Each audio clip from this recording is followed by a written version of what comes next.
Torture పెడతావు. ఏంటి Sony ఒక్కసారి ప్లీజ్. ఏంట్రా ఏదో ఇయర్ బడ్ అడిగినట్టు అడుగుతున్నావు? గది కాదు సోనీ, గీ రాత్రికి మనిద్దరం స్పెండ్ చేద్దాం. మన ఫ్లాట్కి పోదాం వచ్చి. నీకెన్నిసార్లు చెప్పాలరా, నువ్వు నైట్ పార్టీస్ కి వెళ్ళవు, నన్ను వెళ్ళనివ్వవు. నీతో ఉండాలని లేకే కదా నేను సెపరేట్ ఫ్లాట్ తీసుకున్నాను. నన్ను ఇక్కడ కూడా మనశ్శాంతిగా ఉండనివ్వా? గది కాదు సోనీ. సోనీ ఛీ, వెళ్ళు, వెళ్ళరా.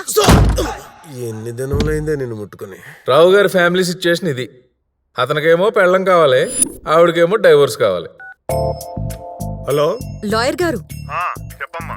అర్ధరాత్రి సడన్ గా నా కాలింగ్ బెల్ కొట్టాడు. సీసీటీవీ ఫుటేజ్ కూడా ఉంది. డైవర్స్ ఓకేనా? చూడమ్మా, నేను చెప్పింది బెల్లు కొడితేనో ఫుల్ కొడితేనో కాదు, నిన్ను కొడితే అని, లేకపోతే వేరే అమ్మాయితో దొరికితే అని. షూట్ చేసి వీడియో ఫుటేజ్ పంపించు.